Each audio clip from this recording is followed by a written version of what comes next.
So if you look online, a lot of people's sentiment is actually that PlayStation is the worst company ever. They make boneheaded decisions that are anti-consumer and that people never actually support a company like that. And while many of these things tend to be true, it actually is insane how much support PlayStation is getting, as they did top sales charts for the PS5 Pro. It's #1 in over 7 different countries on Amazon, which is a pretty cool achievement.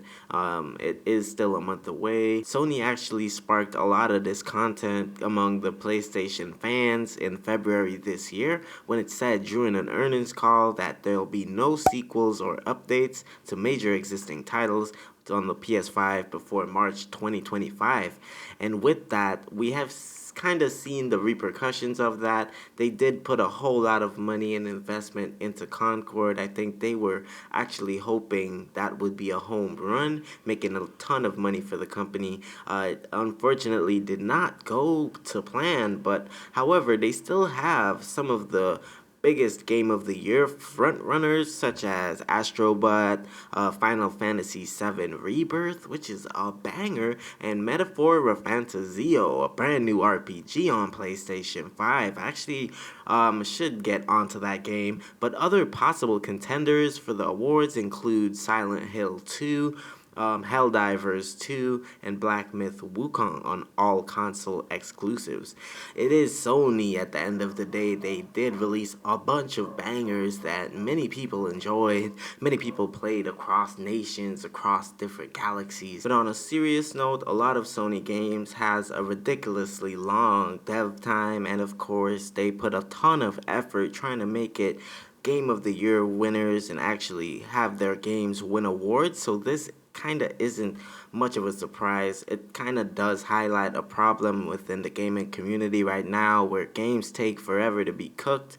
2024 has been completely light on first-party exclusives.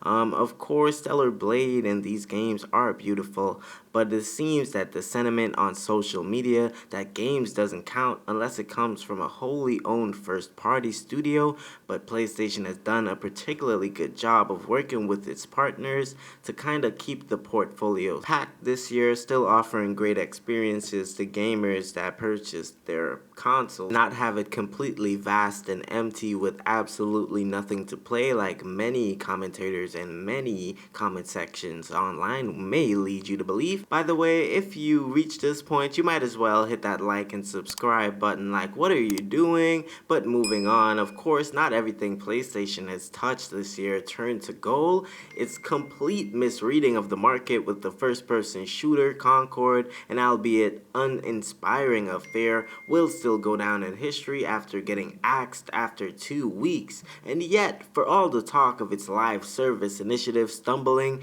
it's launched the fastest-selling game in PlayStation history with Helldivers 2. An online co-op smash that, despite benefiting from simultaneous PC launch, has outpaced juggernauts like Marvel's Spider-Man 2 and God of War Ragnarok.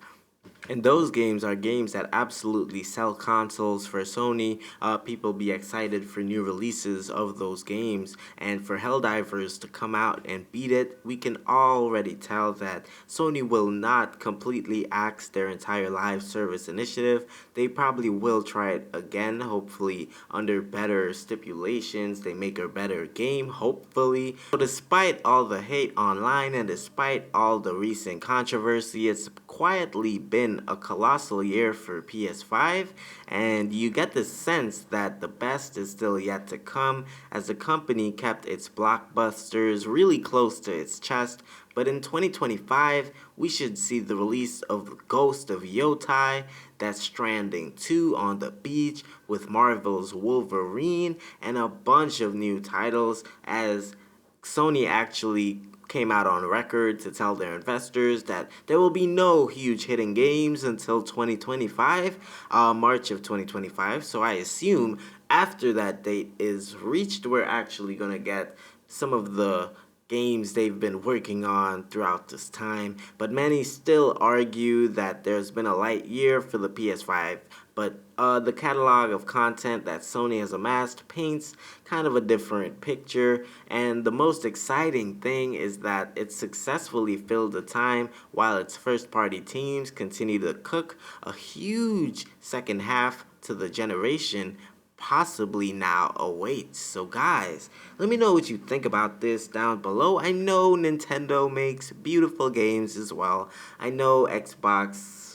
Okay, but guys, like, we really need Sony to come out banging in 2025. I cannot wait to see what they cook up. Of course, GTA 6 is still on its way next year. And of course, guys, let me know what you think about all this down below. It's been Barry Games. Thank you for being here. And as always, have a great day.